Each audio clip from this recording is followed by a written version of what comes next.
Good evening, good afternoon, good morning. Welcome everyone from anywhere you are coming from to join us tonight. We're happy and thrilled to see you here. Welcome to the Columbia University School of Social Work PhD Program Information Session.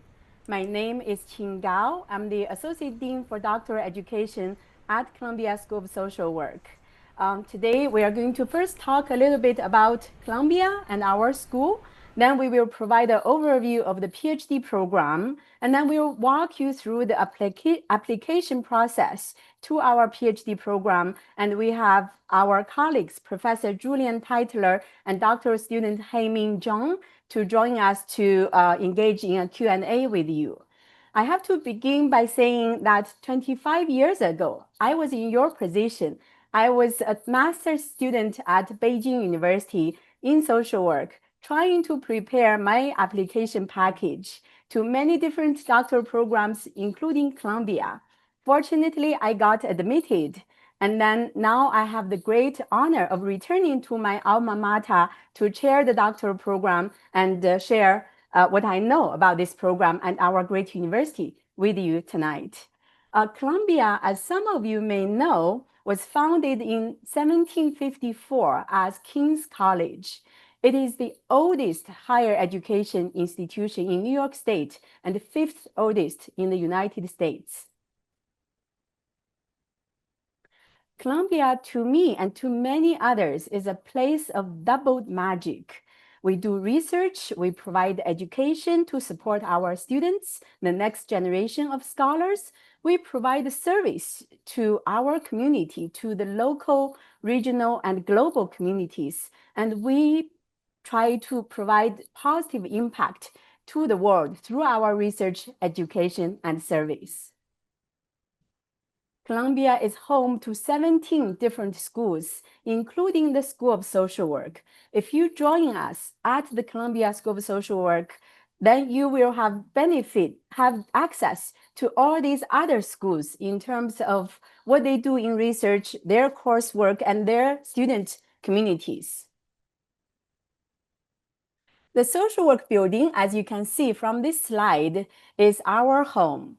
Social work is to maximize human well-being and ensure everybody can reach their full potential, no matter their life circumstances. I think social workers come together to pursue this mission, and it's by choice. Many of you, I believe, are committed to this mission, and that's why you are here tonight. At the Columbia School of Social Work, we engage in different kinds of research.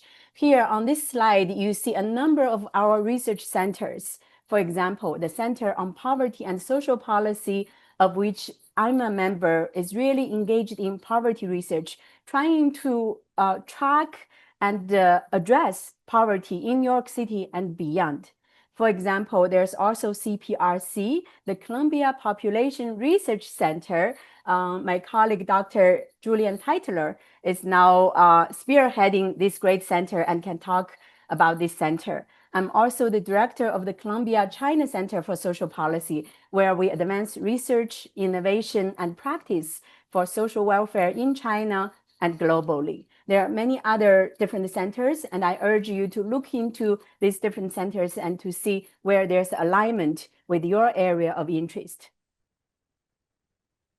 We have a very top-notch faculty body. Our faculty are very interdisciplinary.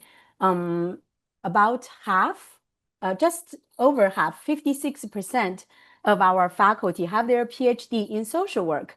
But then we also have colleagues whose PhDs are from psychology, public health, economics, social policy or public policy, anthropology, sociology, etc. You will hear from my colleagues later on about their disciplinary backgrounds.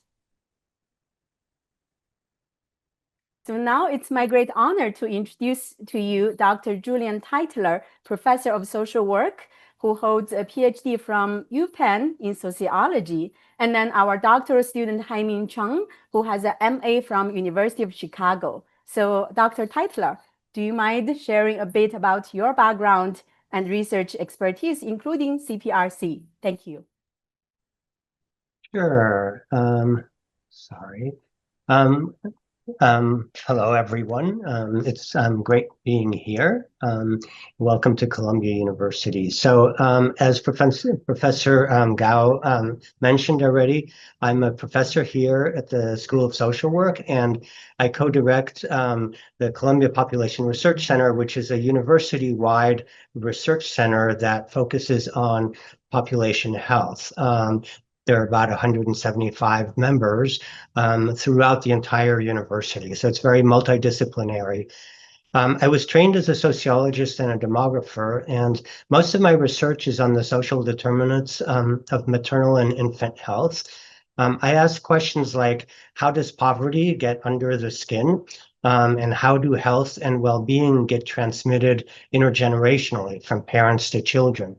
Um, Columbia is a very interdisciplinary and multidisciplinary institution, and I'm no exception. I collaborate with a number of colleagues here at the School of Social Work, particularly faculty that are on the policy faculty, but also with colleagues in public health, economics, sociology, statistics, and political science, both here at Columbia and at a number of other institutions.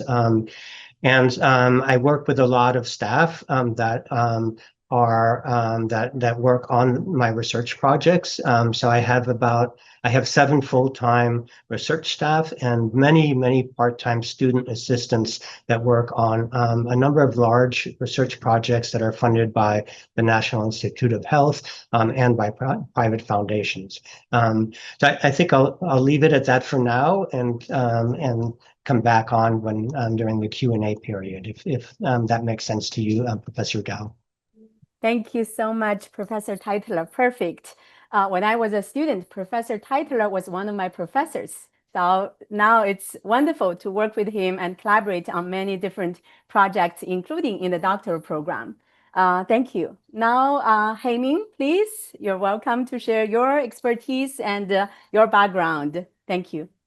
Hi, I'm Jye-Min Jung, a third-year doctoral student at the Columbia School of Social Work. It's very nice to meet you all through this channel. I did my undergrad study back in Korea, and the major was business administration. And like many people who major in that area, I after graduating from undergrad, worked at a private company for 2 years. And while working there, I realized the importance of policy and how much that can impact people's lives. So I decided to pursue a public policy master, which I did in New Chicago. And then after that, I worked at private company again and also the nonprofit for for a few months. And then because I wanted to continue my research as a career, I decided to work at the Crown Family School at the University of Chicago as a project manager and also RA for several different projects. And after working 2 years in several research, I was fully decided to continue my study as a doctoral student, which I finally landed to Columbia University, luckily.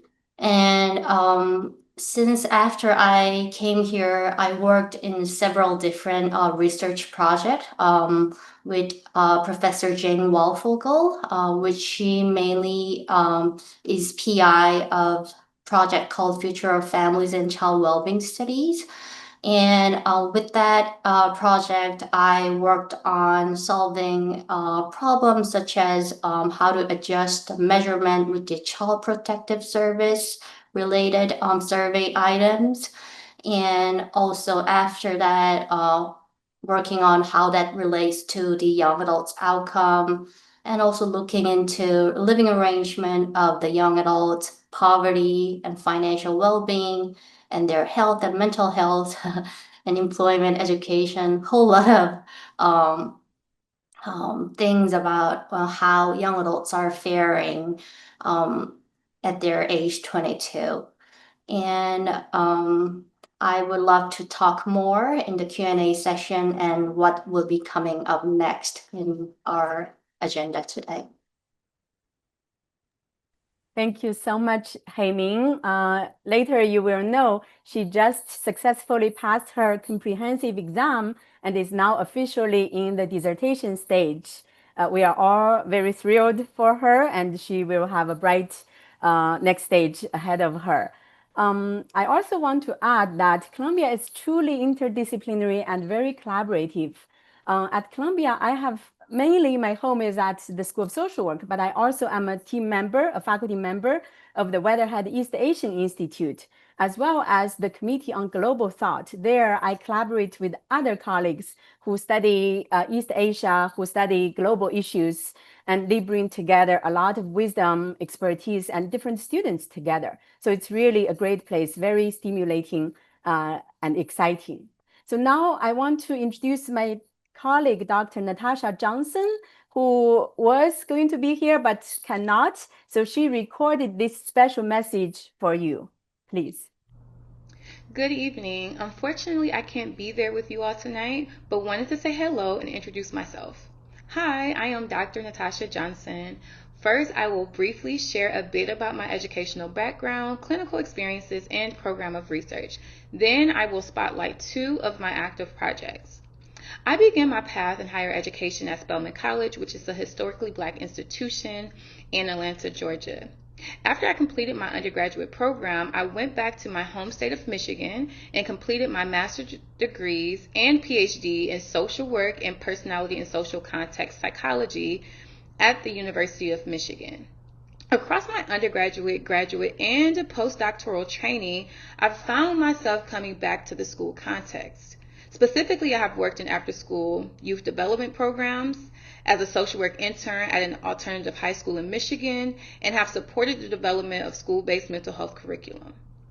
My research centers the lived experiences of adolescents with a particular focus on their race-related experiences and beliefs, as well as how social experiences and environmental factors impact their mental health and sleep. I have several exciting ongoing projects, but I wanted to highlight just two of them, both of which include a community engagement component. The Harlem Youth Project is a research community partnership with Harlem-based organizations, and the aim of this project is to assess the needs and strengths of youth in Harlem, and also for the partner organizations to utilize the data for their advocacy efforts and programmatic efforts. The other project is the Empower program, and it is a school-based mental health intervention designed by Social Emotional Learning Organization and Harlem-based social workers. This research is really responsive to the ask of the communities, and it started from two Harlem high school students who realized the discrepancies between the resources they received at their school, private education schools, and the resources that was available to their peers in their neighborhood of Harlem. And a coalition was built from them voicing their concerns about the lack of resources in Harlem-based schools. And this is the response to an ask of the community. I am simply, not so simply, but I have elected to do the evaluation of the program so that we can build efficacy base and evidence for it, and also so that the program can be delivered to scale.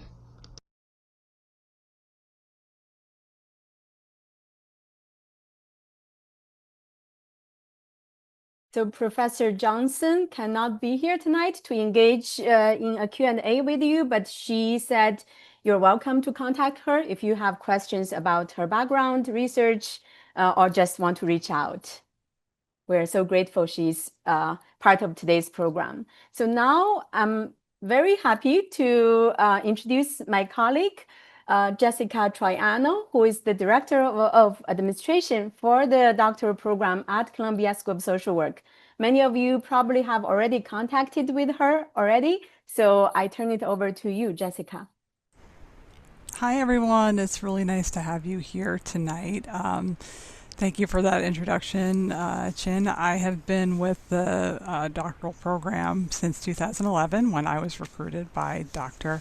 Teitler. So I've had some long experience here, and it's a pleasure to work with our students like Jye-Min. It's the best part of my job.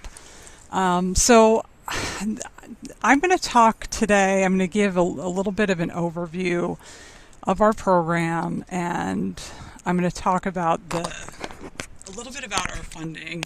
This is always a very important thing for our students to hear about.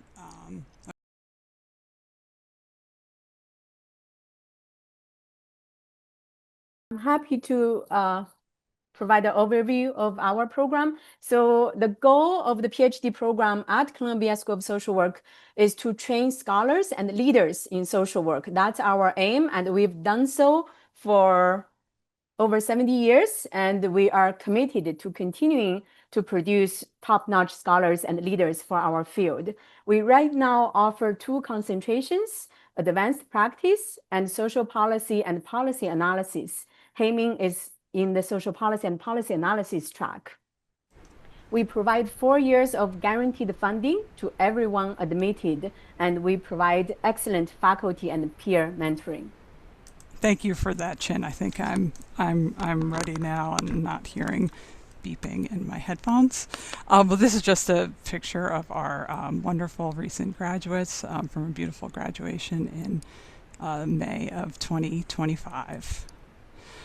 So this slide here is just to sort of give a snapshot of the outcomes for our students, and I think it's important to see so that you sort of begin with the end in mind.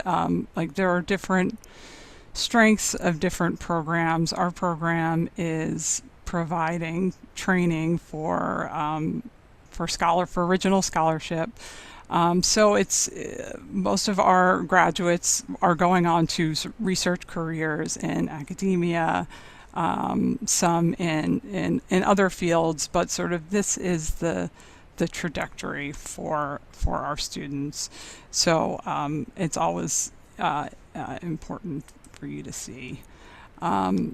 So this is just for an overview of what the first 2 years of your time in our program would look like. The first 2 years are coursework, and I don't have to go through everything here. I mean, you can ask me questions about this certainly in the Q&A and ask our faculty members and Jye-Min. But this is just to give you an overview of what the curriculum will look like over 2 years in the program. The biggest, I don't know if you can see my cursor here, but the research methods and statistics, that makes up a large chunk of our program. And so be sure to ask questions about what that might look like for you. The pro seminar is led by Dr. Gao and provides a lot of group mentoring and an orientation to the school and the university at large.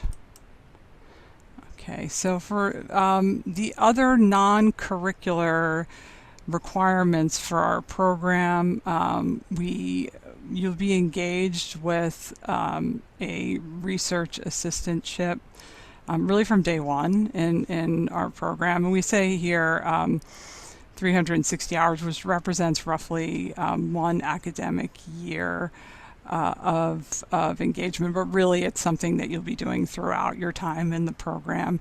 It's also the means by which you earn the stipend, very important, the funding package, which I was referring to before, and I'll talk about more in a later slide.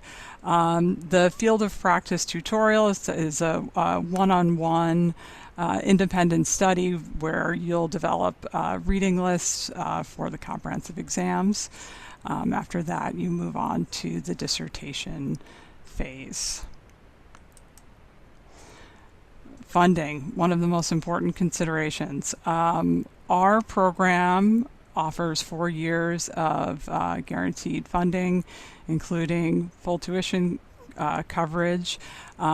We cover most fees, including health insurance for you and for any dependents. We also provide an annual child care subsidy. And most importantly, a stipend in exchange for service as a research or teaching assistant, or for teaching your own classes as you sort of move along in that process. So we can talk about it very candidly. I know a lot of you have questions about the stipend.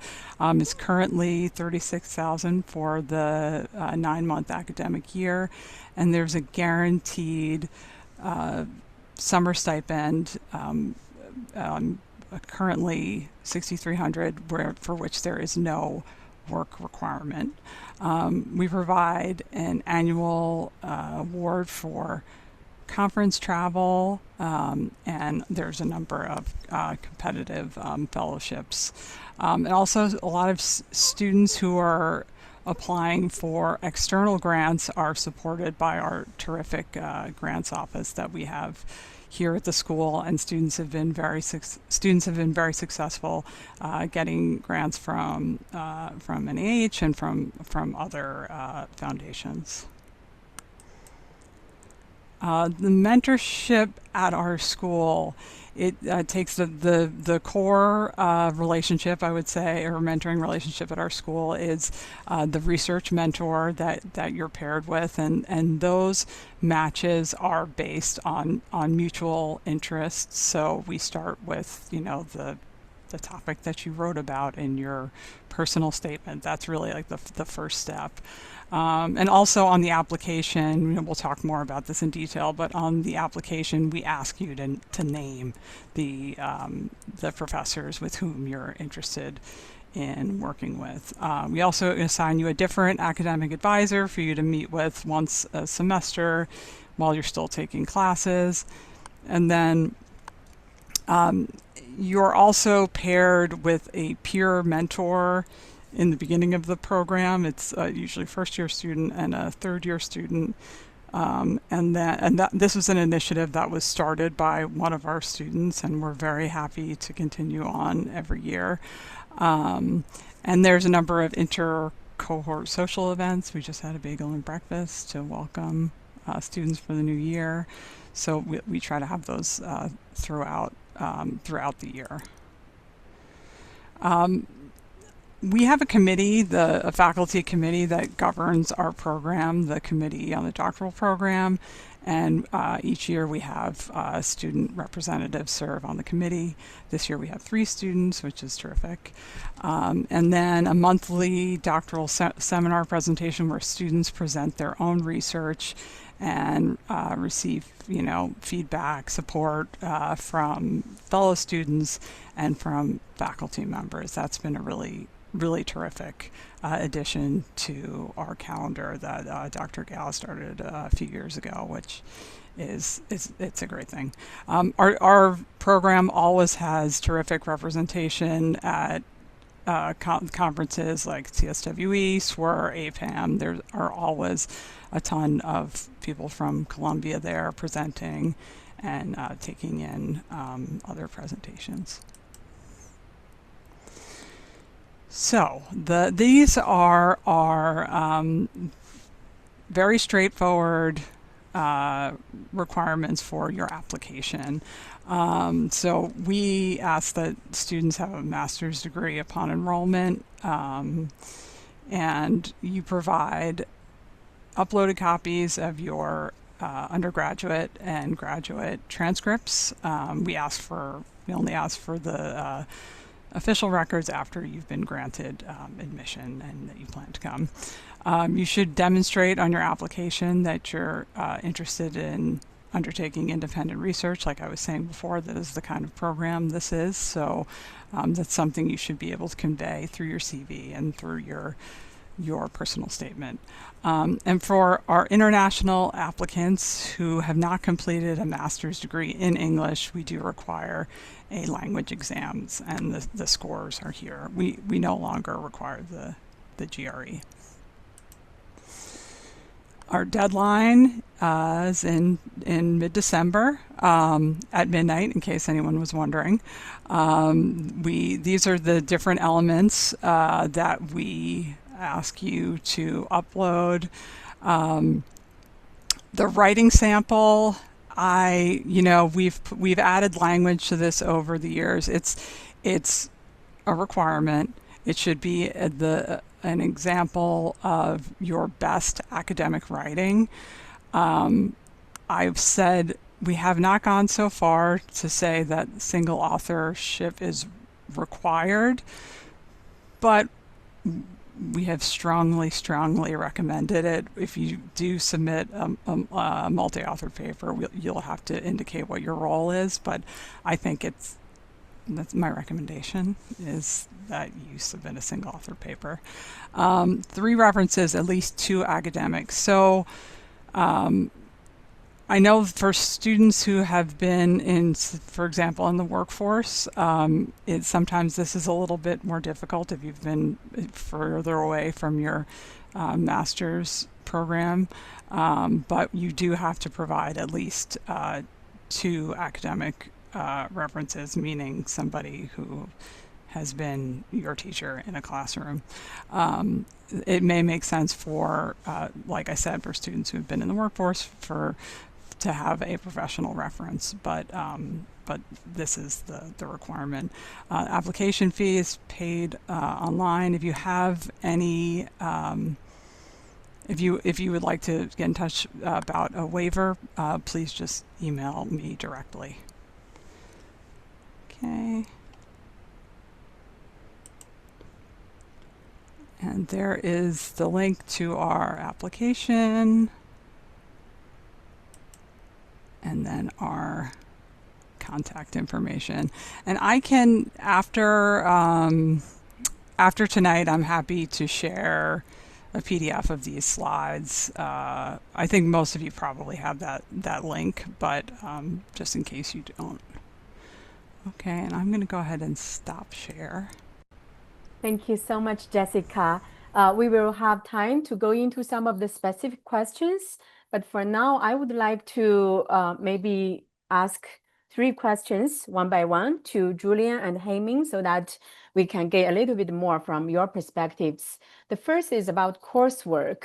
Julien, you have taught for so many years in the doctoral program. Do you mind sharing about what you teach, how you teach, and in this process, how you engage with the students? And then Jye-Min, maybe you can talk about your coursework experience, what courses you've taken, some in the school, some outside of school, etc.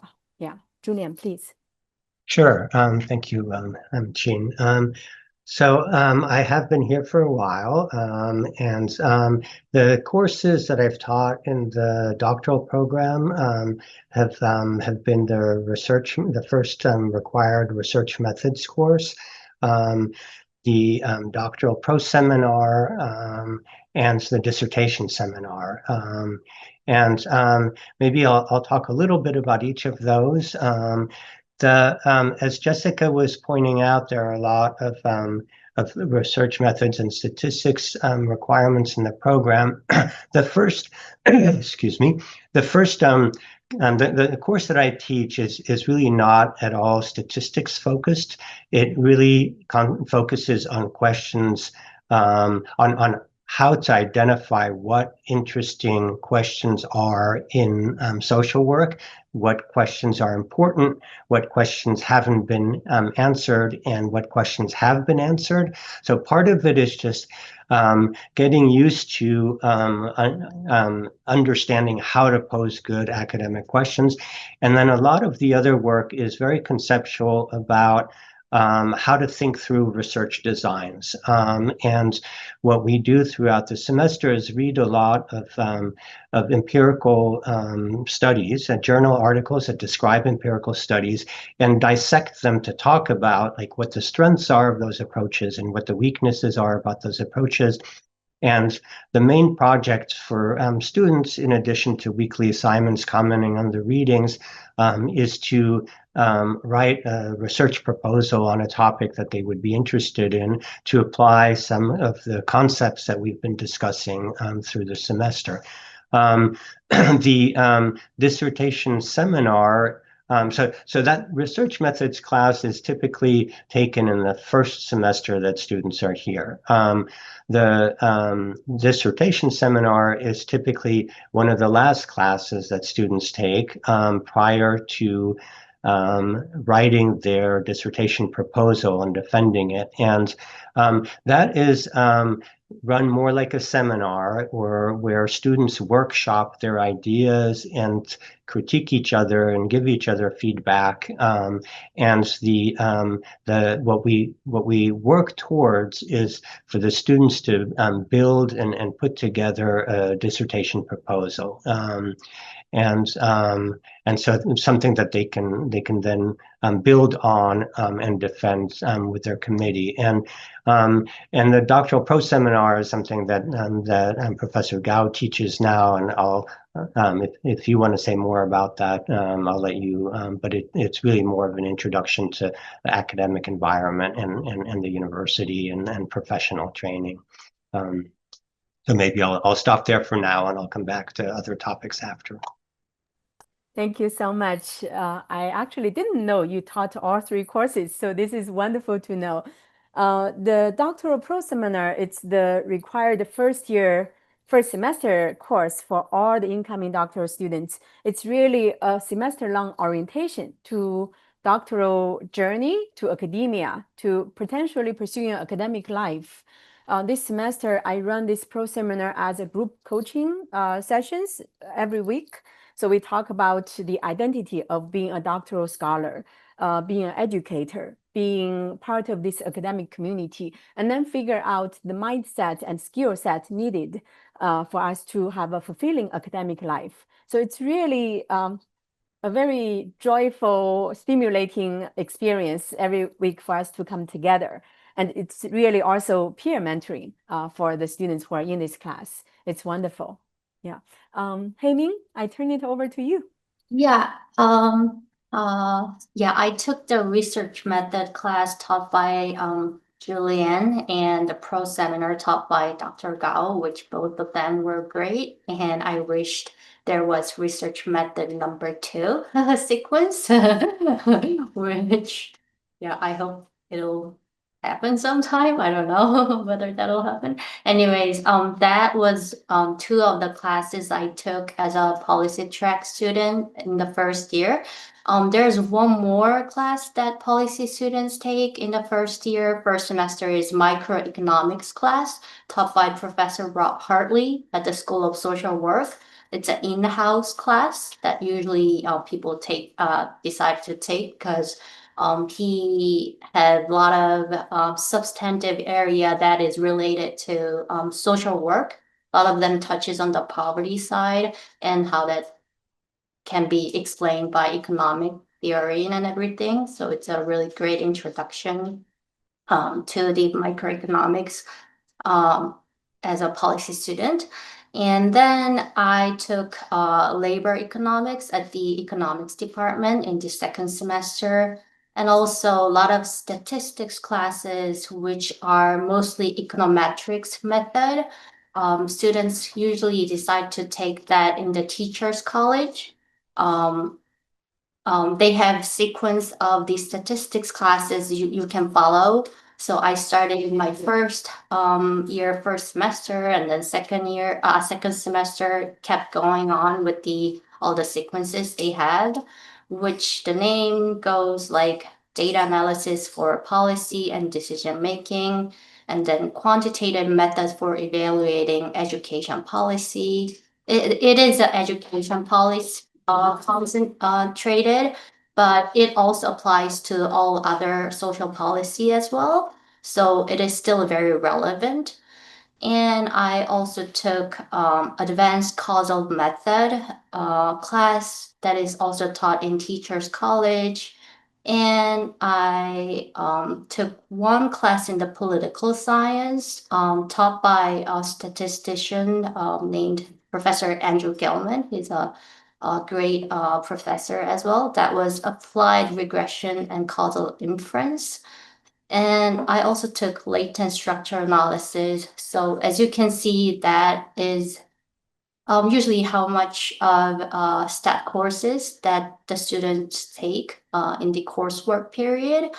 And other than that, I took a lot of sociology classes because I am interested in inequality and intergenerational mobility, and sociologists are good at answering those questions, and it has been greatly helpful to take those classes.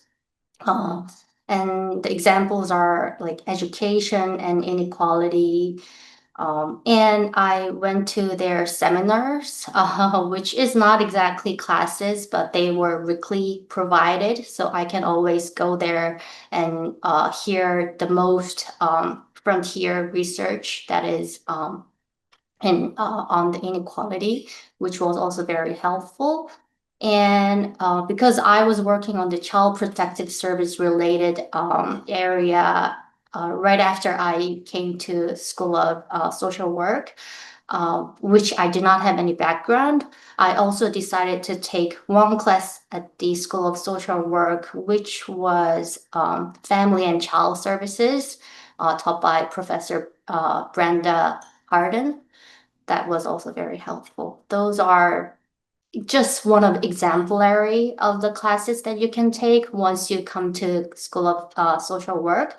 But that's just the main thing is you have open access to all the different departments, and you can choose what you want to choose depending on your disciplinary that you want to pursue as your main research area. And I'll be happy to answer any questions you'll have later on. Thank you so much, Jye-Min. You prepared so thoroughly. Thank you so much for sharing all the courses you've taken. I just want to add that, as Jye-Min said, students really are the drivers of their own study plans. So depending on the social behavioral science area students choose, they can take courses in sociology, economics, psychology, gender studies, ethnic studies. Really anything goes as long as they fit their field of study very well. In terms of methodology, as Jessica noted, we require a total of 7 research methods and statistics courses. The only one required in-house is the one Julien mentioned. He has been teaching. That's the social work research methods. But beyond that, students choose many different disciplines: public health, economics, teachers college, data science, quantitative methods, mixed methods. So again, students design their course choices to make sure they learn the methods they need to answer their research questions. So it's a lot of flexibility and freedom. And that's where their research mentors, their academic advisors, and me come in to say, offer some advice, help spread the word about some courses. So it's very flexible. Yeah, so I thank you, Shin. That seemed like a good lead in to this other one of the questions that we had in the chat. I've been furiously answering the questions in the Q&A, but I do want to have our panel answer some of them live. So one of the questions said, so if I'm inferring this correctly, you can take a majority of your research methods classes outside of CSSW. Is there a requirement of the amount of classes you have to take in CSSW? I'm going to answer the second question briefly. Yes, but if Chin, you talk, or perhaps Julien or Jye-Min could talk a little bit about those the research and stats courses and how that works. Julien, why don't you talk about this? You have a lot of experience and also probably know a lot of different courses. Sure, happy to do that. As far as I know, the only required stats or research methods course is the one that I teach, the social work research methods course.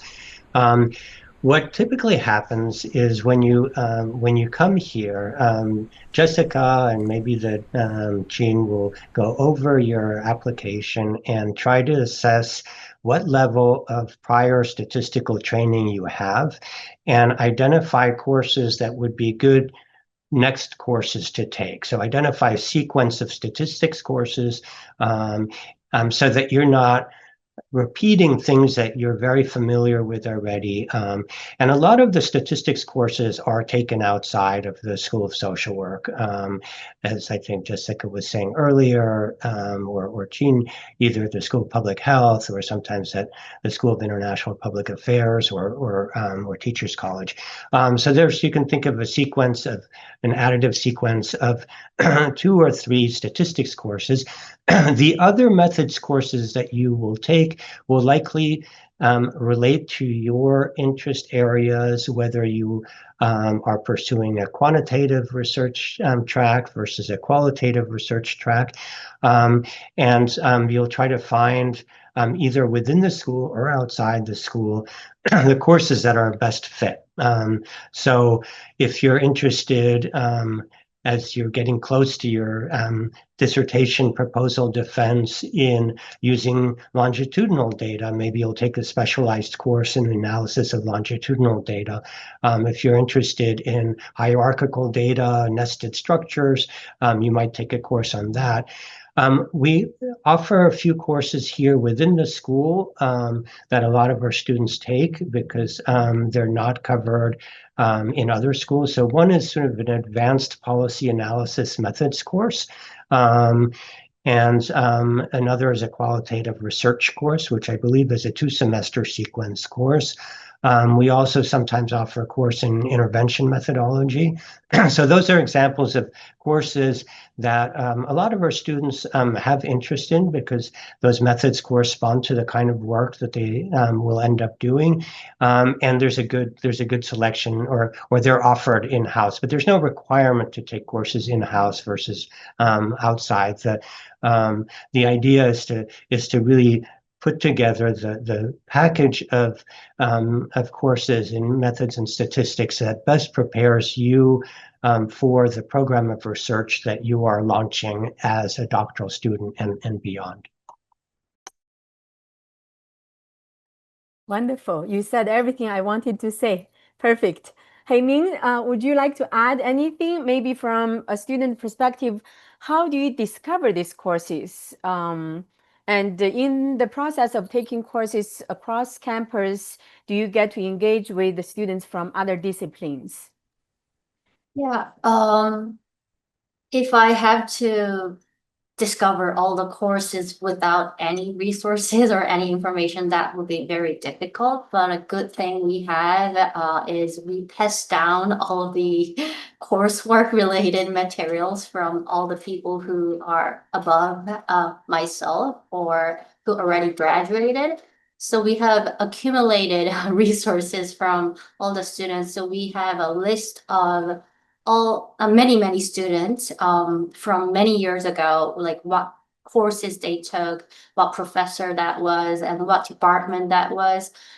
I usually go through that list of courses and go into our course registration website to see if that is open this semester or not. And usually everything is covered in that resource that is being passed out.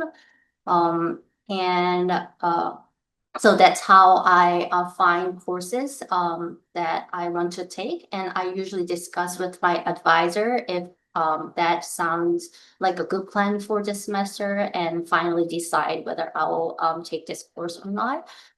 And regarding engaging with other students in other department, there is a many ways that you can do it. One is a research, which I had chance to work with one of doctoral program in the statistics department.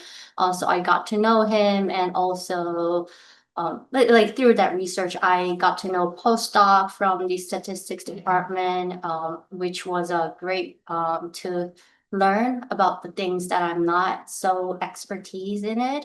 And also, while I was taking the class at the political science, that statistics classes taught by Professor Andrew Gelman, they have a culture that they do the homework all together.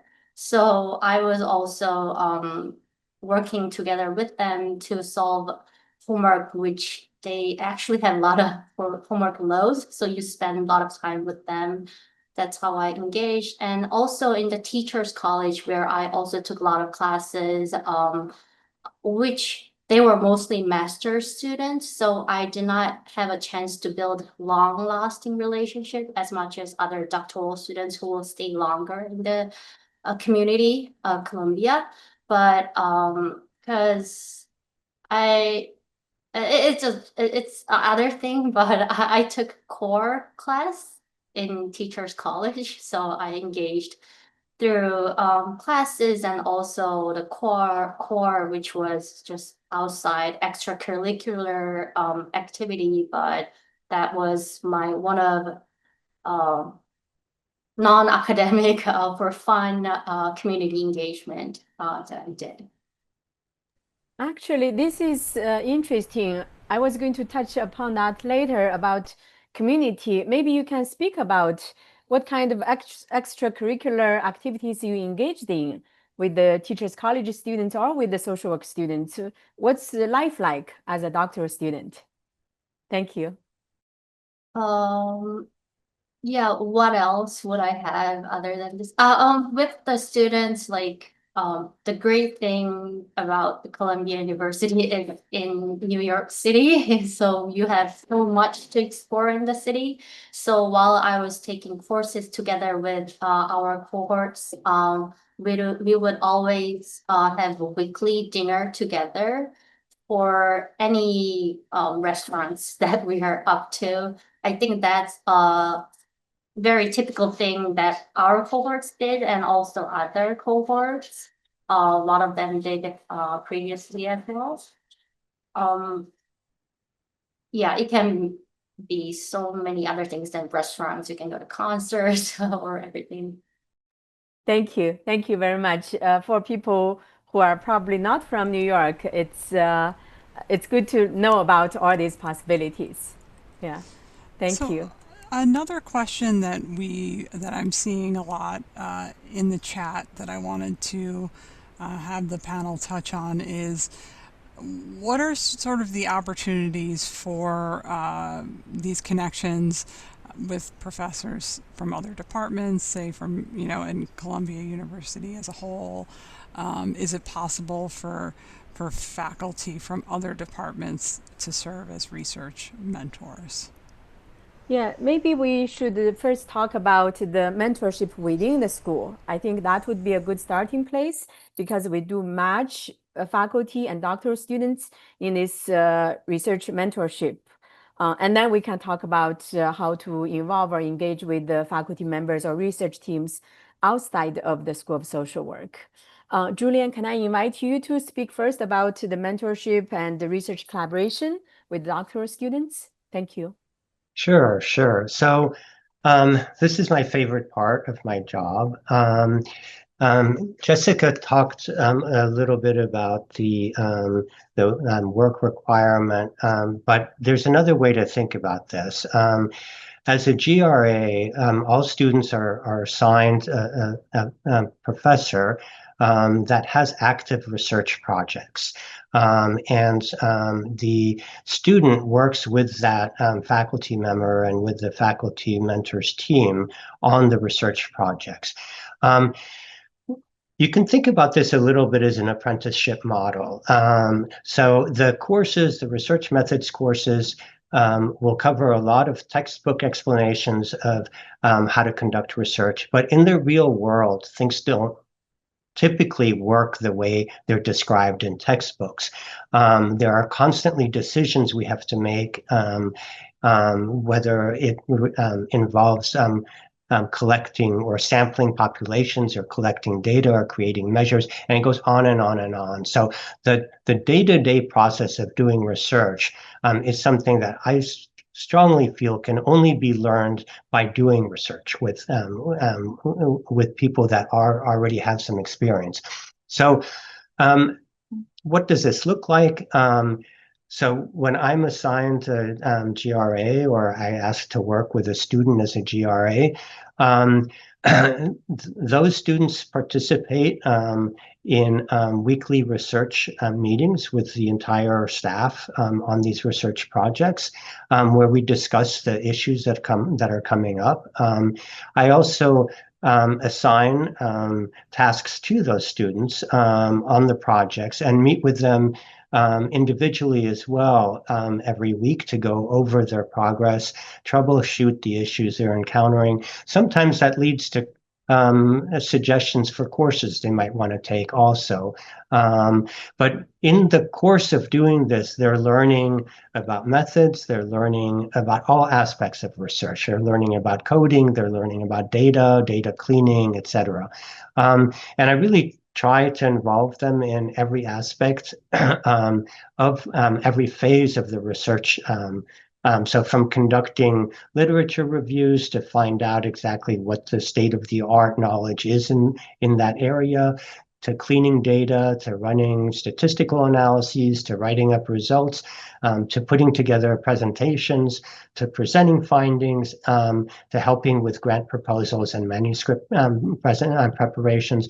And the students become full-fledged collaborators on these projects and are co-authors on these projects. So typically what happens is, when we have these collaborative studies, I work with collaborators across fields and in different institutions.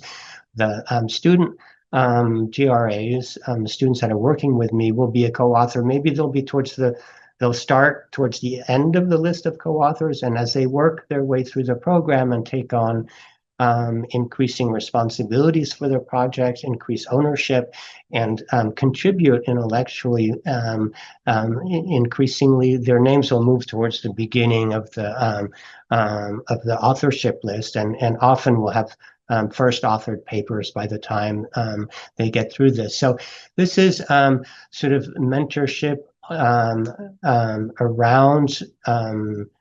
the educational process, but also the professional process, because the students get to see what it's like to work in teams. They get to see how we interact with our colleagues. They get to experience how conference presentations work and how conferences are. And they get experience collaborating with people from different institutions that are part of their projects and across different disciplines. So that's one type of mentorship, and that's the part that really I absolutely love. I love that style of learning, the interactive learning around actual research projects. We also, as faculty members, I mean, I spend quite a lot of time, particularly towards the end of the doctoral students' student career, helping them navigate the job market, the types of helping them think about what the right next step will be for them, whether it makes sense for them to do a postdoc after, as opposed to getting an assistant professor position, or maybe they're more interested in working in an academic-like think tank organization to do research, not within academia, but in these sort of parallel tracks.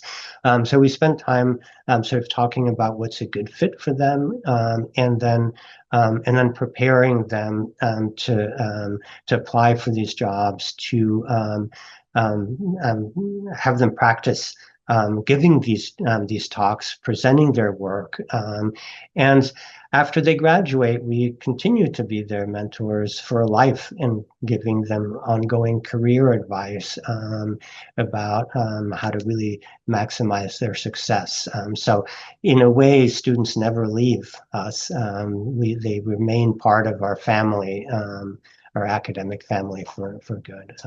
Yeah. Thank you so much. Just the other day, I was in Julien's office seeking his advice. So we do never leave. Thank you so much. Jye-Min, do you mind talking about your GRA-ship experience, being a research team member with your mentor and collaborate with others? Thank you. Yeah, Professor Julien just so well explained about how the GRA ship goes.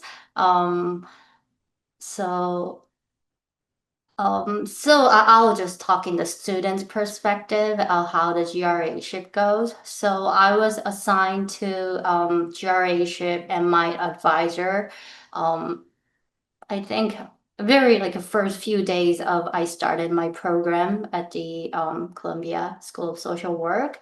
Um, she already had a project in her mind of what would be a good fit for me, which was also aligned with my interest, the mobility, social mobility, which is my big research interest. And she had a project in the future of families and child well-being project, which also readily need someone to work on data analysis.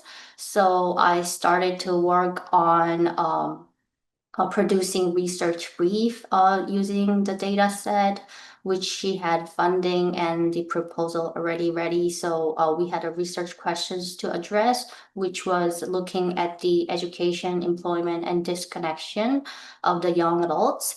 And then we worked on one of the project. Also, she had in mind, and then that was Child Protective Service related project where we come up with improving the measurement we have.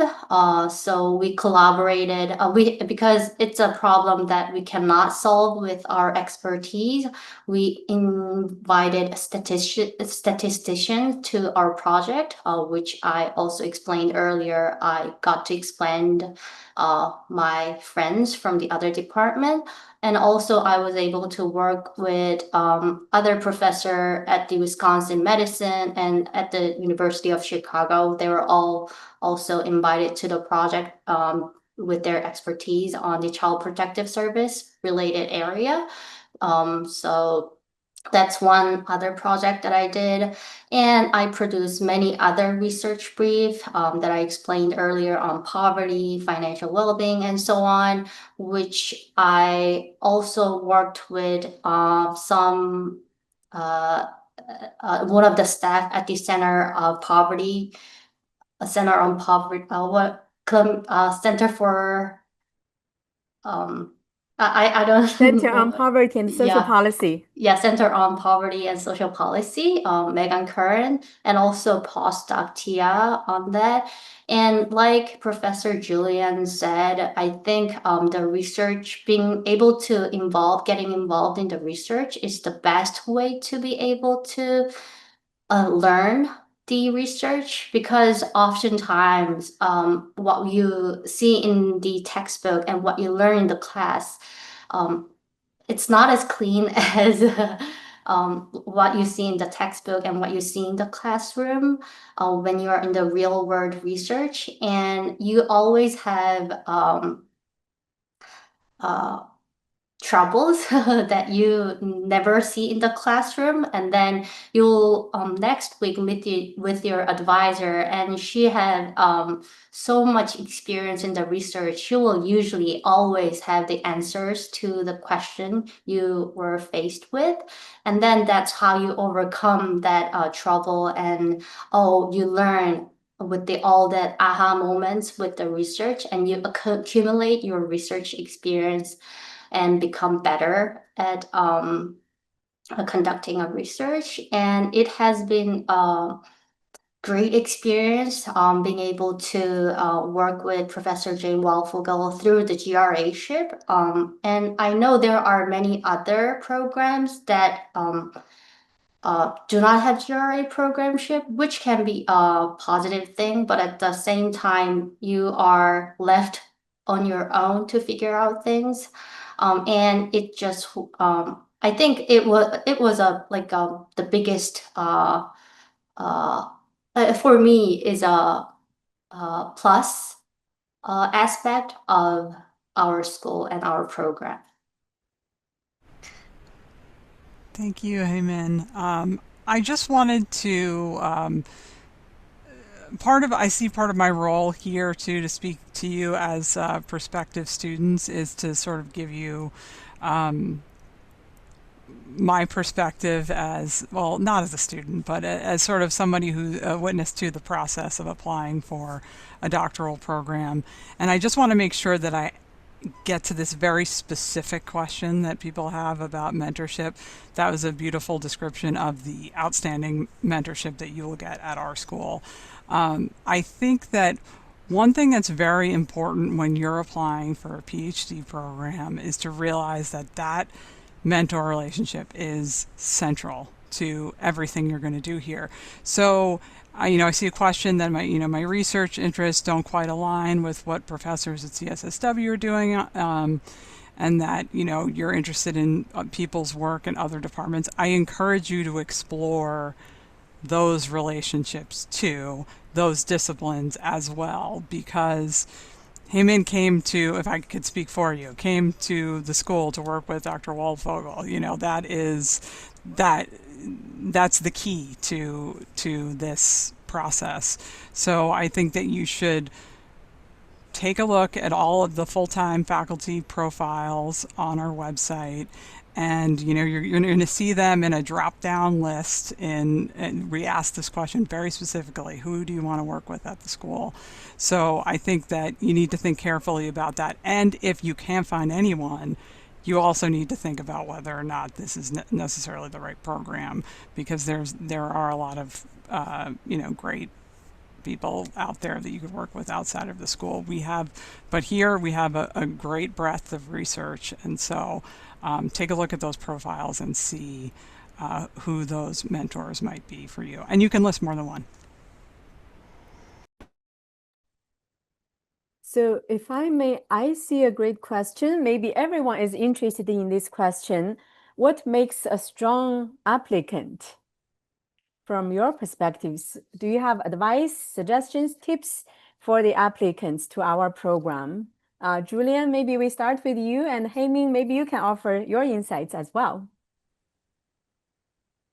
I think what Jessica was just saying is key. It's not the only thing that matters, but identifying or conveying that this program is a good fit for you, that you will be able to take advantage of the resources that we have here at the school. I've seen some applications from students that are unbelievably strong. They've accomplished a tremendous amount, but they're really interested in things that we don't have great strength in. And those applicants will tend to not rise to the top. It's a selective admissions process, and we're going to prioritize students for whom we can find a good mentorship match that will really be able to benefit from being here, and the faculty will benefit from as well, and the school community will benefit from their presence here as well. So the issue of fit is really important. I don't think there is one objective criterion that supersedes all of the others. I think a lot of us, when we're reviewing applications, look to the whole package, look to the lived experiences of applicants, as well as their academic history, as well as the opportunities they had, and we look at their trajectory, and we try from a full reading of the applications, and importantly also the statement describing what the student's interested in doing. We try to assess the extent to which they will thrive here and can really grow from being here. I've seen students with not great GREs from when we required those scores really rise to the top of the admission, the group of students applying, because they had some other really interesting questions, they had some interesting experiences, they had the potential to really bring knowledge didn't yet exist in the field and move the field forward from those perspectives. There has to be some promise, there has to be some indications that they will be able to manage the rigorous training of the program, but it's not as though we're rank ordering people by GPAs and admitting them on that basis. And I'm sorry I can't give you like the solution, the script to write, because it's really based on individuals and their experiences. So I think that's what I would say. I just wanted to add one thing to the mentorship question. As Jessica was saying, it's important. It's really important for us to be able to provide a mentor, a primary mentor within the school. But a lot of students also work with people outside, or use them as advisors and mentors as well, after taking courses with them often, and based on shared interests. And students are actually required to have an external member on their dissertation committee, at least one. And typically there are two. So there are three. The dissertation committee is comprised of 5 faculty members. Typically 3 are from the school, and 2 are from outside the school, either at Columbia University and other departments, or even outside of Columbia University. So and this is a requirement, a Columbia University requirement, not just a school requirement. So there's a recognition that you want to bring in outside voices to inform the work that students are doing. So I just wanted to add that little. That is actually very important. Speaking from my own experience, I had a number of faculty mentors within the School of Social Work. When I was a student, I had my main mentor, my dissertation committee members, 3 of them from the School of Social Work, but I also have other faculty mentors. On my dissertation committee, I also had a political scientist and an economist, both within Columbia. They became lifelong collaborators, mentors, friends. I was just talking to my former mentor yesterday about life. So it's amazing. It's an amazing journey. You would discover these connections, mentorship, friends. Yeah, it's a magic place. So, Jye-Min, please. I was thinking about how to answer this question, because I was one of lucky person who got admitted to the program, but just retrospectively thinking what I try to aim with the personal statement, the one that I submitted to Columbia. But before everything, so like Jessica said, I wanted to work with Professor Jane Walfogel, because when I went through her research profile from all the past and to the present, she did a lot of works that I wanted to do, and the style of her research and what kind of method she used was something also I wanted to be able to do and learn, to be able to conduct a good research, and like she does. So that is that was how Columbia School of Social Work was my top choice. So I catered my personal statement to the extent possible to yeah, Professor Jane Walfogel. So and at the same time, I actually had a chance to meet her before applying to the program, but the only advice and the only thing she would tell was write what you want to do, which at that time I thought wasn't so much helpful, because I wanted to get an information that will nail down like what she is currently working on, and connect to myself. Oh, that's related to me. At the same time, you're working on this, so we'll be a good fit. I wanted to write something like that, but I couldn't get that sort of information. So I really wrote what I wanted to do and why I became to pursue that kind of research question. But at the same time, I try to look as if I know what research is from research experience I have, and I am determined to pursue this career. And I know your work, and I want to do this work, and we'll both be a good win-win partner. That was an impression that I kind of wanted to give. I don't know why I was admitted to the program, but that's yeah, something that I tried to do at that point.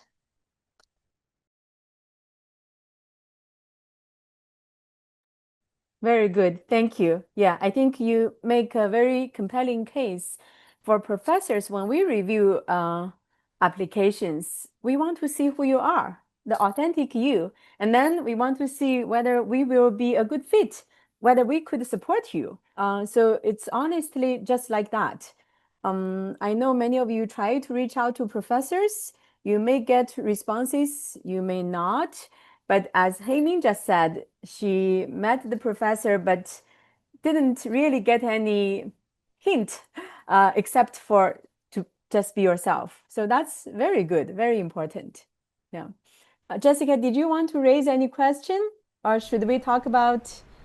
No, I just was going to refer to a couple of more questions. We have two questions here. What are the tips for making a strong writing sample? We'll get to that one. And then I also, somebody has a question about the difference between the tracks. So if we could take a crack at both of them, that would be great. Wonderful. How about we talk about the tracks first? Maybe Julien, you can talk about it from the faculty perspective, and then Jye-Min, as part of the program, from your perspective and your peers, maybe talk about the difference. Yeah.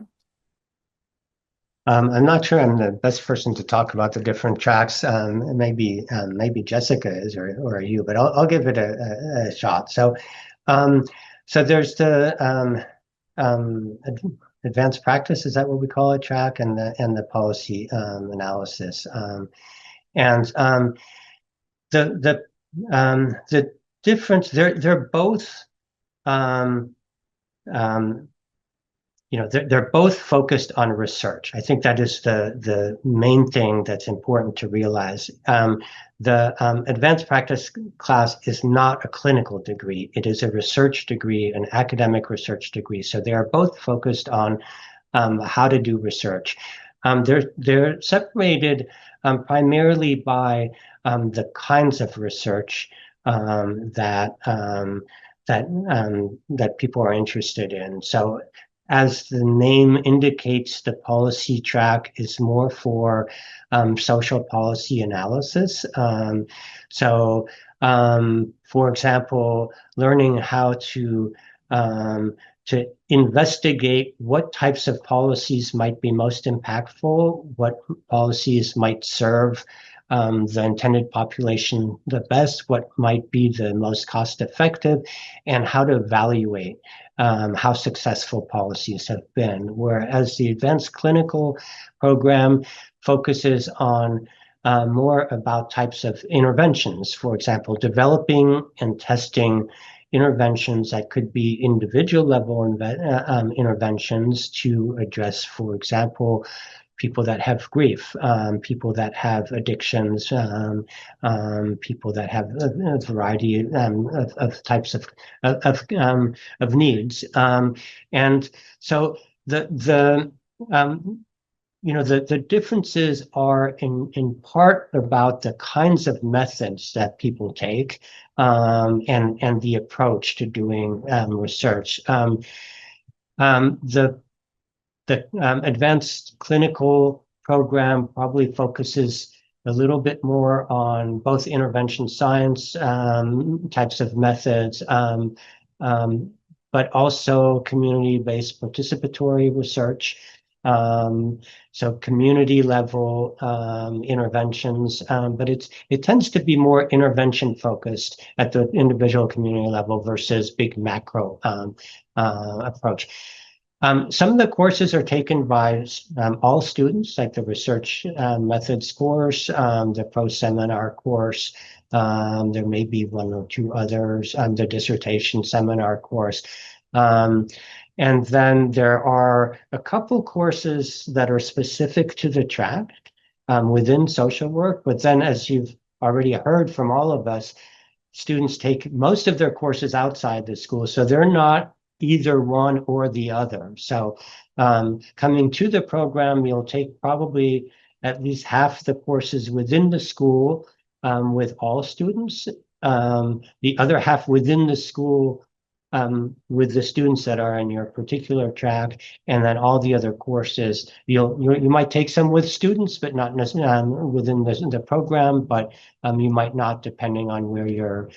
Typically, students take stats together, even outside the school as a cohort, and often both the policy and clinical, advanced clinical practice students are taking the same stats courses together there as well. But I think I might have misspoken a little bit about this, so I invite Jessica or Chin to correct I'm sorry, Julien. I was going to say that was the perfect answer. You covered everything that I was even thinking. Coursework, you got it all.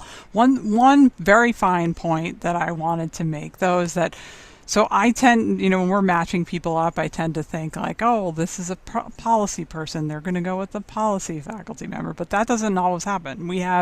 This year, we have a new student who's an advanced practice student who's working with a policy faculty member. So because they have shared research interests. So it's not too prescriptive. But yeah, I think Julien just laid it all out, the differences. Somebody also asked a follow-up question. What is the breakdown in terms of the tracks? This can vary from year to year. It's kind of hard to say. We do tend to, I will say, we do tend to get a lot more policy applicants. Oh, thank you, Jessica. Jye-Min, would you like to add from your perspective the differences or maybe relatedness between the two tracks? Thank you. In the student perspective, a very good way to just distinguish policy track student is we work with professors who are in the Center on Poverty and Social Policy website. So if you want to know who are the policy track professors, go on the Center on Poverty and Social Policy, and professors who are in the School of Social Work, they are policy track professors. I think that is a good way to distinguish. Yeah. That is brilliant. That's wonderful. I've never thought about that. That's so true. I would add to this point from a student or applicant perspective, maybe you can think about at what level you want to influence change.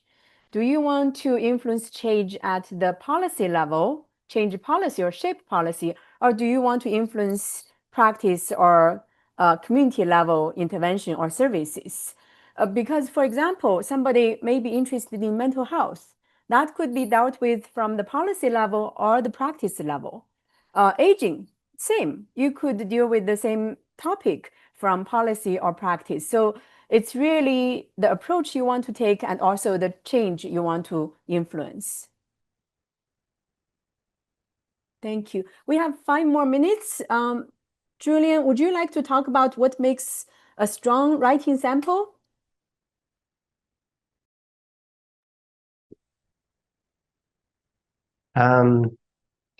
I think I'm going to defer to you on that one. Thank you. What makes a strong writing sample? Okay, this is how I tell my students what a good paper looks like. A good paper asks one core research question, uses a tool or a methodology that is appropriate and hopefully innovative, and then provides an insightful answer. So one question, one tool, one answer, and putting that all together, so what? Why do I need to care about this? What does this mean for policy, for practice? So if your writing sample can address those points, regardless of the format, regardless of the length, regardless of the topic, I think we will see that. We will enjoy reading your paper and feel compelled to want to learn more from you.